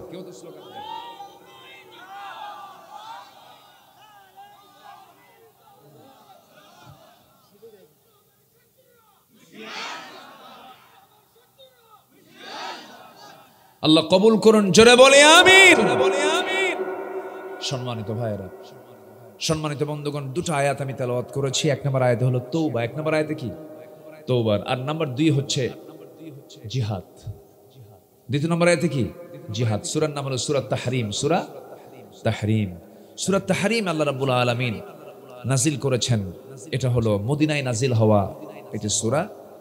এবং আল্লাহ রাব্বুল আলামিন প্রথমেই বলেছেন লিমা তুহাররিমা মা আহাল্লাল্লাহু লাক। আল্লাহ রাব্বুল আলামিন এই সূরাটা মদিনায় নাজিল করেছেন। আল্লাহ পাক এখানে 4 জন মহিলার দৃষ্টান্ত তুলে ধরেছেন। কয়জন মহিলার বলেন তো? 4 জন মহিলা। একজন হচ্ছেন মারিয়াম আলাইহিস সালাতু ওয়াস সালাম। আরেকজন হচ্ছেন এমন একজন নারী যে নারীর নামটা আল্লাহ পাক কোরআনে উল্লেখ করেননি, কিন্তু তার স্বামীর নামটা উল্লেখ করে বলেছেন ইমরাআত ফিরআউন। ফিরআউনের বউ, ফিরআউনের স্ত্রী কে? বলেন কে? বলেন আছে। আবার আরো 2টা নারীর কথা বলেছেন। আল্লাহ রাব্বুল আলামিন বলেন দরাবাল্লাহু মাসালাল লিল্লাযীনা আমানু ইমরাআত ফিরআউন إذ قالت رب ابن لي عندك بيتا في الجنة ونجني من فرعون وعمله ونجني من القوم الظالمين ومريم ابنة عمران التي أحصنت فرجها فنفخنا فيه من روحنا وصدقت بكلمات ربها وكتبه وكانت من القانتين জোরে বলুন আল্লাহু আকবার। এই 2 জন মহিলার কথা বলেছেন এবং আগে বলেছেন 2 নবীর স্ত্রীর কথা বলেছেন ইমরাত ফিরআউন, ইমরাত নূহ ওয়া ইমরাত লূত। ضرب الله مثلا للذين كفروا امرأة نوح وامرأة لوط كانتا تحت عبدين من عبادنا صالحين فخانتاهما فلم يغنيا عنهما من الله شيئا وقيل ادخلا النار مع الداخلين জোরে বলুন আল্লাহু আকবার। 2 জন নবীর নাম আসছে এখানে। নূহ আলাইহিস সালাতু ওয়াস সালাম কে? নূহ আলাইহিস সালাতু ওয়াস সালামের সময় কি হয়েছিল বলেন? হ্যাঁ, বন্যা, প্লাবন। ওরে আল্লাহু আকবার। আপনার সাহিত্যিক তো সাতক্ষীরা, মহাপ্লাবন হয়েছিল, বন্যা হয়েছিল। নূহ আলাইহিস সালাতু ওয়াস সালাম আমাদের পিতা। আমাদের পিতা মোট 5 জন। সাইয়েদনা আদম আলাইহিস সালাতু ওয়াস সালাম, সাইয়েদনা নূহ আলাইহিস সালাতু ওয়াস সালাম, সাইয়েদনা ইব্রাহিম আলাইহিস সালাতু ওয়াস সালাম। জাতির পিতা কে? জাতির পিতা কয় নম্বরে বলেন? 3 নম্বরে আদম, নূহ, এরপরে কে বলেন? ইব্রাহিম। আমার নবীর দেহে কোন নবীর রক্ত ছিল? ইব্রাহিমের রক্ত ছিল। জাতির পিতা হলো ইব্রাহিম আলাইহিস সালাতু ওয়াস সালাম। আল্লাহ পাক সিলেকশন দিয়েছেন সূরা হজের শেষ নম্বর আয়াত, মিল্লাতা আবিকুম ইব্রাহিম হুয়া সাম্মাকুমুল মুসলিমিন। তোমাদের জাতির পিতা হলো ইব্রাহিম। এই 16 বছর জোর করে বানাইছিল আরেকজন রে। কি ঠিক কিনা বলেন? ঠিক আছে না? কিন্তু এমন হলো 5 আগস্টের পরের দিন সেই জাতির পিতার একটা মাথাও নাই। মাথার উপরে দাঁড়ায় আছে একজন, ভেঙ্গে চুরমার করে ফেলেছে। ডক্টর ইউনূসকে প্রশ্ন করা হলো, নাম কি? নাম শুনছেন না? নবীর নাম এই ব্যক্তির নাম মিল আছে না নাই? আল্লাহ তুমি নবীর চরিত্র তার মধ্যে ঢুকায়া দাও। আমরা দোয়া করি, আল্লাহ তুমি নবীর চরিত্র তার মধ্যে ঢুকায়া দাও। জোরে বলি আমিন। কেমন যেন আমার কিছু এলোমেলো মনে হচ্ছে, এজন্য বলতেছে। আমরা জুলুম থেকে মুক্ত হয়েছে ক্ষণিকের জন্য, একটা প্রভাব থেকে, অন্য পরাশক্তির প্রভাব থেকে আমরা নিজেকে স্বাধীন করতে পেরেছি। আমার যেন পাশ্চাত্যের প্রভাবে যেন আমরা প্রভাবিত না হই, এদিকেও খেয়াল করতে হবে। সম্মানিত ভাইয়েরা, এই লোকটা এমন সময় আসছে, বিপদে পড়লে যে দোয়া পড়ে সে দোয়ার নাম কি? ইউনুস। আমার দেশে মহা বিপদে পড়ছিল, সেই সময় ক্ষমতায় আসছে কে? আসছিল না, সময় মতো আসছিল। মোটামুটি কিছু উপকার আমরা দেখেছি। রমজান মাসে পেঁয়াজের দাম এত কম থাকে, এটা আমার মানে বুদ্ধি বয়স আমি পাইনি। কি আমি আমি আমি কি ভুল বললাম ভাই? ভুল বললাম? সোলার দাম কম ছিল, সবকিছু স্বাভাবিক ছিল, কিন্তু এটা কেন হলো? কি জন্য হলো? একটা পেঁয়াজ কিন্তু ভারত থেকে আসে নাই, তারপরও স্বাভাবিক কেন? এটার মূল কারণ হলো, যদি মূল জায়গায় যদি সততা থাকে, সব স্বাভাবিক করে দেন। তিনি কে? কে করে দেন? খাদ্যের সংকট আল্লাহ দেন না বান্দা করে? আল্লাহ করে। ওমা মিন দাব্বাতিন ফিল আরদি ইল্লা আলাল্লাহি রিজকুহা। জমিনে বিচরণশীল যত প্রাণী আছে, সমস্ত প্রাণী রিজিকের দায়িত্ব কার? পৃথিবীতে কোনো খাদ্যের সংকট নাই, খাদ্যের সংকট আল্লাহ দেন না, খাদ্যের সংকট বান্দা তৈরি করে, ঠিক কি না? সিন্ডিকেট করে, ইহতিকার করে, বাজারকে আটকিয়ে রাখে। মানে ইহতাকার 40 লাইলাতান, যে ব্যক্তি 40 দিনের বেশি প্রধান খাদ্য শস্য আটকাবে, ওর জন্য জান্নাত বরাদ্দ নাই। আছে না এরকম ডাকাত? আছে না নাই বলেন তো? এরকম ডাকাত আছে না নাই? আচ্ছা, এগুলো করা যাবে না। এগুলো করে কৃত্রিম সংকট তৈরি করে শেষ করে ফেলে। খাদ্যে ভেজাল যারা দেবে তারা জান্নাতি না জাহান্নামী? বলেন জান্নাতি না জাহান্নামী? জাহান্নামী। এগুলো করা যাবে না। আমি দুটো আয়াত তেলাওয়াত করেছি। একটা হচ্ছে তওবা, অর্থাৎ তওবা মানে হচ্ছে আত্মশুদ্ধিতা, ফিরে আসা। ফিরে আসতে হবে আত্মশুদ্ধতা নিয়ে। কার পথে? আসতে বলবেন না, কার পথে? আল্লাহর পথে। আমরা ফিরে আসবো কার পথে বলেন তো? বাবার 4টা সন্তান, যে সন্তানটা সবচেয়ে বেশি দুষ্ট, বাপ মার নজর বাকি 3টা ভালো, কোন দিকে বেশি থাকে? 3টা ভালো, ওই দিকে নজরই নাই, খালি দুষ্টর দিকে চায় থাকে আর কান্দে, আল্লাহ এরে ভালো করো, আল্লাহ গাঁজা খায়, আল্লাহ ঠিক করো। কি কথা বোঝেন নাই? বাকি 3 ছেলে বলে, বাবা আমরা তো ভালো আছি, তোমরা তো তাকাওই রে, তোরা তো ভালো, ওর জন্য দোয়া করে আল্লাহরে ভালো বানায় দিই। আমার আল্লাহ উপর থেকে দেখেন আর বলেন, যে সমস্ত বান্দা নামাজ পড়ে না আল্লাহ, সেই সময় বলে আল্লাহ এই বান্দা, আল্লাহ বলে এই বান্দা যদি আমার দিকে আসতো 1 পা আগাবে, আমি তার দিকে 10 পা আগাবো। যেরকম সুবহানাল্লাহ। এটার নাম হলো তওবা। যতই বড় দোষ করেন না কেন আপনি, এতটুকু আস্থা আপনার থাকতে হবে, আমার যত বড়ই গুনাহ হোক না কেন, আমার আল্লাহর রহমতের চাইতে বেশি বড় গুনাহ হয় না। যদি দিল থেকে তওবা করেন, আল্লাহ রাব্বুল আলামিন মাফ করবেন। কে নাই হাদিসটা জানেন? 99টা খুন করেছে একজন ব্যক্তি। কয়টা খুন করেছে বলেন? 99টা খুন করার পরে এক আল্লাহওয়ালা বান্দার সামনে দাঁড়ায় বলতেছে, ভাই রে, এত বড় খুন করলাম, এতগুলো খুন করলাম, আমি কি আল্লাহর সামনে মাফ পাবো নাকি? না, মাফ পাওয়ার কোনো চান্স নাই। যে কইছে মাফ পাওয়ার কোনো চান্স নাই, তারে আরেকটা মার্ডার করছে। হয়ে গেছে কয়টা? 100টা। এরপর আরেকজনকে বলেছে, সেই লোকটা বলে ফেললো, শোনো, তোমার বাঁচার উপায় আছে, কিন্তু তোমার বন্ধু বান্ধব গুলো ভালো দরকার, ভালো পরিবেশ দরকার। এই জায়গার পরিবেশ ভালো না, যাও অমুক জনপদে খুব ভালো মানুষের কিছু বসবাস আছে, সেই জায়গায় গিয়ে তুমি বসবাস করা শুরু করো, আল্লাহ তোমাকে মাফ করতে পারেন। চোখের পানি ফেলে সেই খুনি আল্লাহর দরবারে চোখের পানি ফেলে ফেলে কান্দে, আল্লাহর কাছে প্রার্থনা করে, তওবা করে। আল্লাহ তাআলা তওবা কবুল করে নেন। রওনা দিয়েছে, রওনা দিয়ে মাঝপথে সে দুনিয়া থেকে বিদায় নিয়েছে। রহমতের ফেরেশতা আসছে, আযাবের ফেরেশতা চলে আসছে। দুইজন মারামারি শুরু করে, এটা আমার, এটা আমার, আমার দায়িত্বে। শেষ পর্যন্ত সিদ্ধান্ত হলো, দেখো তো ওই বান্দা যেখান থেকে তওবা করেছে, সেখান থেকে রওনা যে দিয়েছে, তার যে গন্তব্য, সেই গন্তব্যের পথে সে বেশি পা গিয়েছে না কম পা গিয়েছে? বেশি পা গিয়ে নিয়েছে।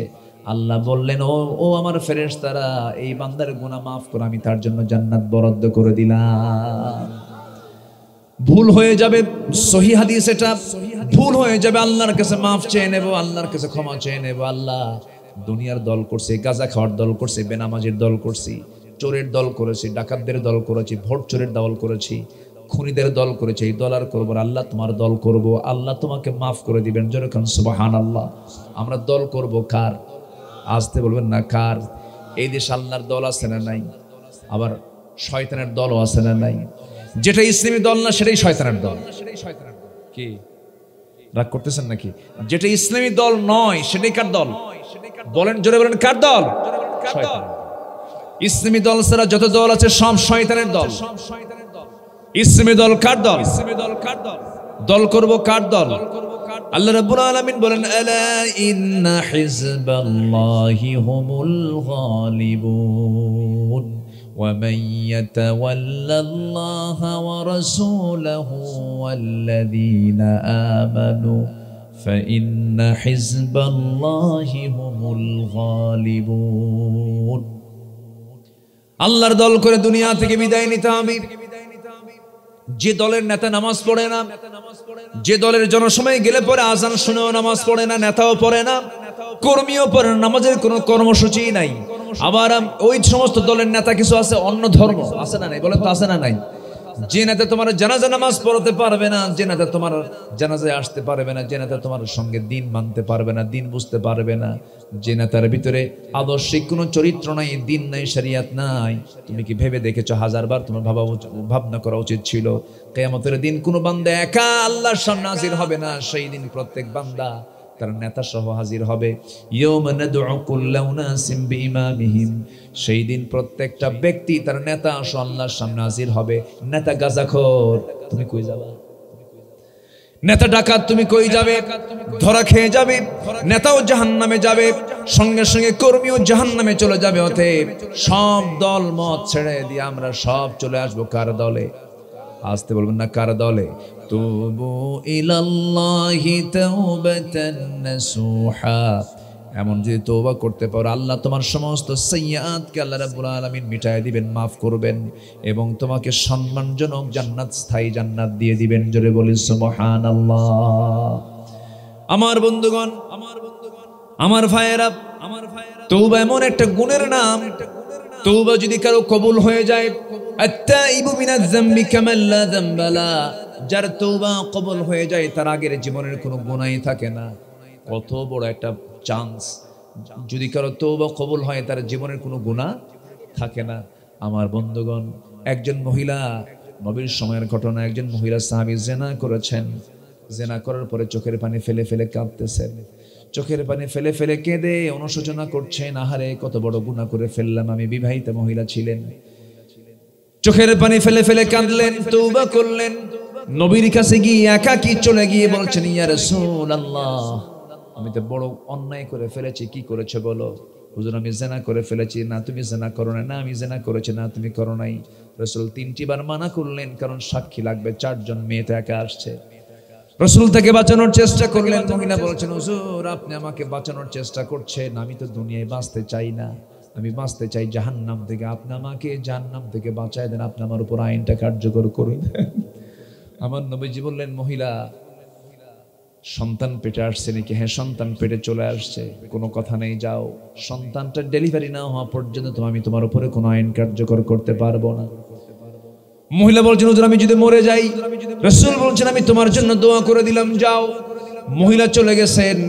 সন্তান ডেলিভারি হওয়া পর্যন্ত চোখের পানি ফেলে ফেলে কেঁদে তওবা করছেন। সন্তান যখন হয়ে গেল, ব্যাখ্যায় আসছে 3 দিন, 2 দিন, 4 দিন, 5 দিন পরে নয়, সন্তান ডেলিভারির মাত্র 1 দিন পর নবীর সামনে হাজির হয়ে বলছেন, ইয়া রাসূলুল্লাহ, সন্তান তো ডেলিভারি হয়ে গেছে, আপনি আমার উপরে আইন কার্যকর করে দেন। রাসূল বলছেন, ও মহিলা, সন্তানটা জীবিত না মৃত? হুজুর, সন্তান তো জীবিত রেখে এসেছি। রাসূল বলেন, সন্তান যদি জীবিত রেখে এসে থাকো, কিচ্ছু করার নাই। হাউলাইনি কামিলাইন, 2 বছর তোমাকে দুধ পান করাতে হবে, যাও। আবার থেকে পাঠায় দেওয়া হলো।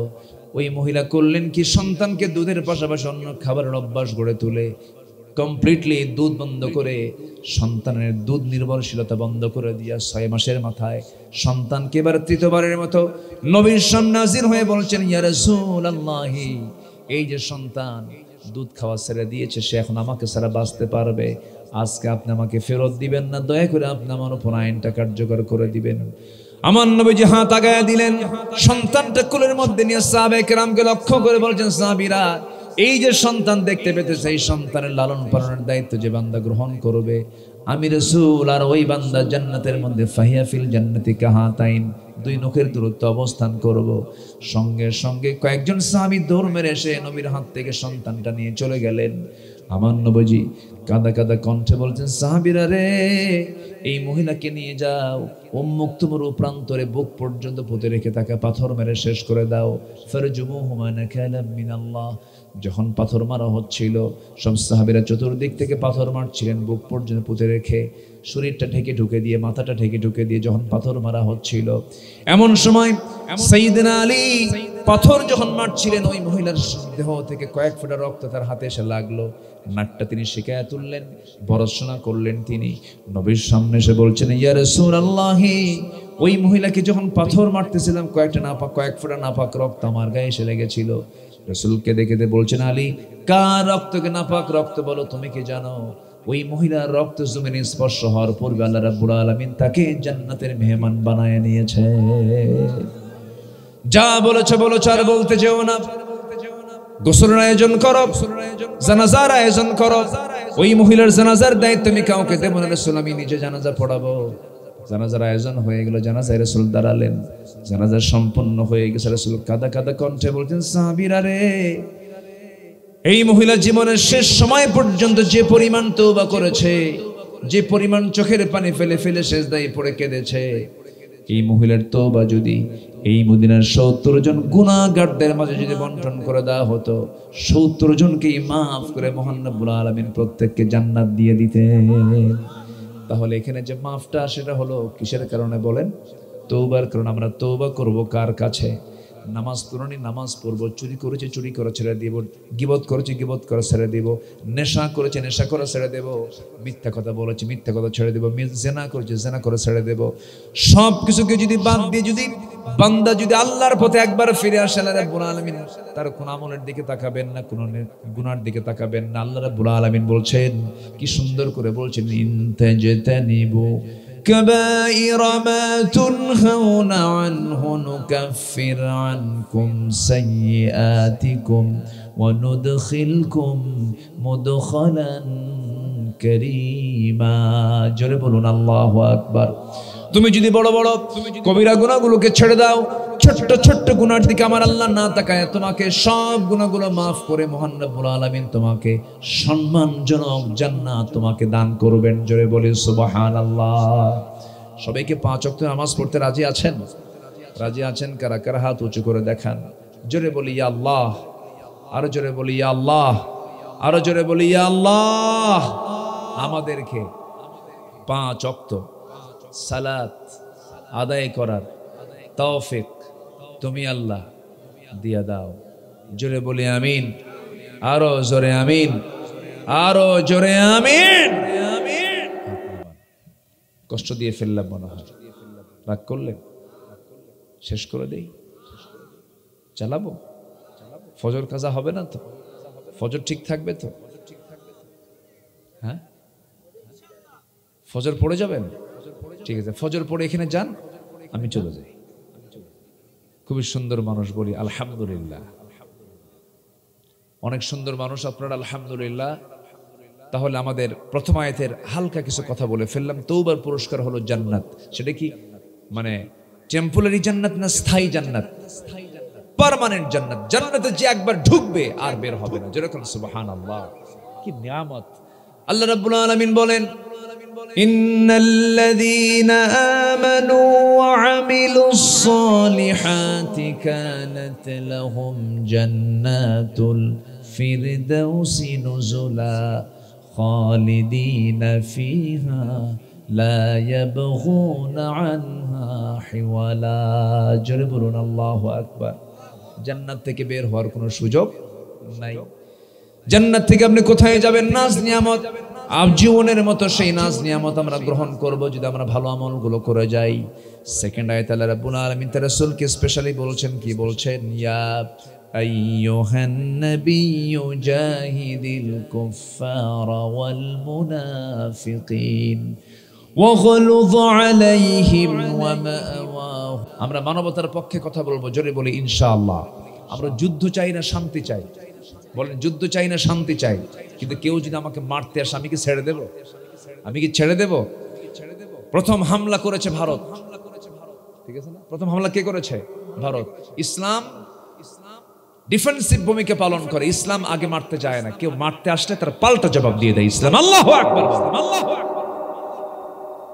সম্মানিত ভাইয়েরা, আমরা সেই মুসলিমদের জন্য দোয়া করব, ভারতের কাশ্মীরের মুসলমানদের জন্য দোয়া করব। এরপরে কি বলে, ফিলিস্তিন একটা মৃত্যুপুরী হয়ে আছে। মুহূর্তে মুহূর্তে মিসাইল গুলো পড়ে তাদেরকে শেষ করে দেওয়া হলো। সেকেন্ডে তারা মিসাইল মেরে মেরে ঝাঁঝরা করে ফেলেছে ফিলিস্তিনকে। আমরা সেই সমস্ত মুসলিম ভাইদের জন্য আমরা অন্তত দোয়া করা দরকার। আমি শেষ পর্যায়ে চলে আসছি, যতটুকু হয়েছে আমরা বলে ফেলি আলহামদুলিল্লাহ। অনেক মা বোন আসছেন, মা বোনরা একটু দিন মেনে চলার চেষ্টা করবেন। আমি পর্দা নিয়ে কিছু কথা বলেছি আজকে, আল্লাহ পাক মাদেরকে ফলো করার তৌফিক দান করুন। আসুন আমরা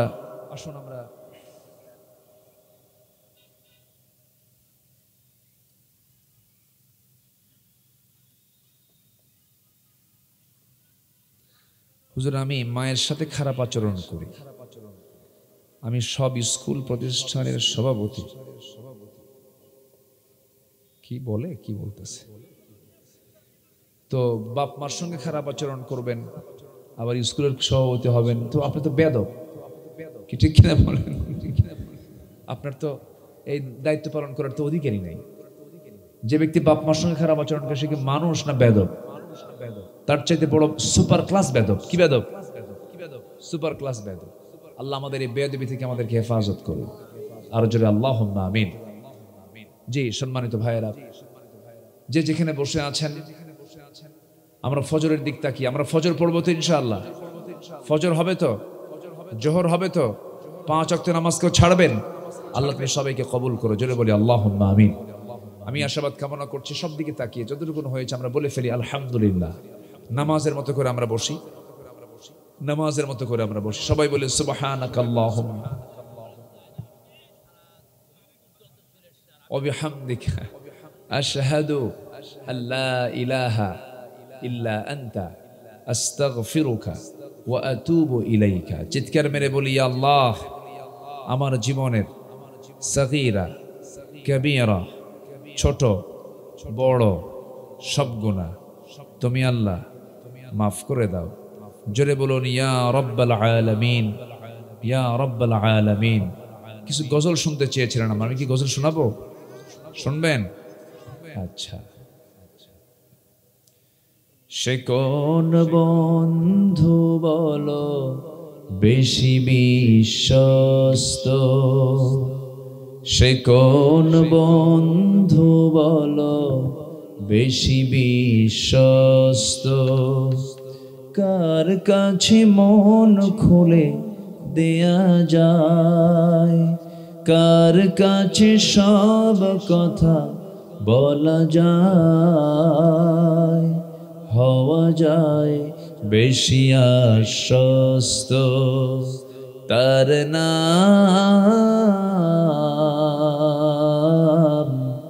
আহমদ বড় বিশ্বস্ত, আহমদ বড় বিশ্বস্ত। যে জন কখনো ব্যথা দিতে জানে না, যে জনকে বলি মুছে দেয় বেদনা। রাসূল কি কাউকে কষ্ট দিয়েছেন? যে জন কখনো ব্যথা দিতে জানে না, যে জনকে বলি মুছে দেয় বেদনা। হৃদয়ের হাহাকার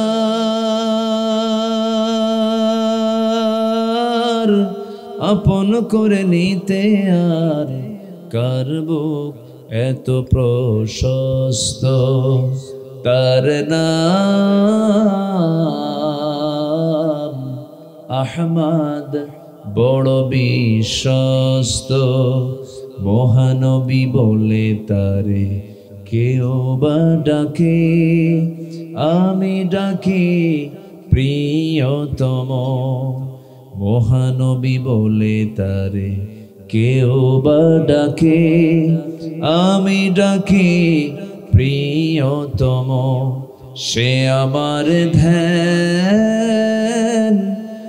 ভালোবাসা প্রেম মধুময় মনোহর স্বপ্ন সম যেজন করুণার অনুপম উপমা যার মতো মরমী কোথাও আর মিলে না যেজন করুণার অনুপম উপমা যার মতো দরদি কোথাও আর মিলে না জীবনের আঙিনায়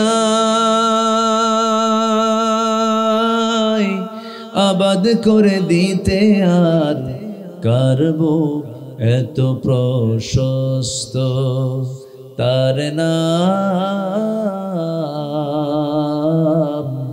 আহমদ বড় বিশ্বস্ত আহমদ বড় বিশ্বস্ত সে কোন বন্ধু বলো বেশি বিশ্বস্ত সে কোন বন্ধু বলো বেশি বিশ্বস্ত আহমদ বড় বিশ্বস্ত আহমদ বড় বিশ্বস্ত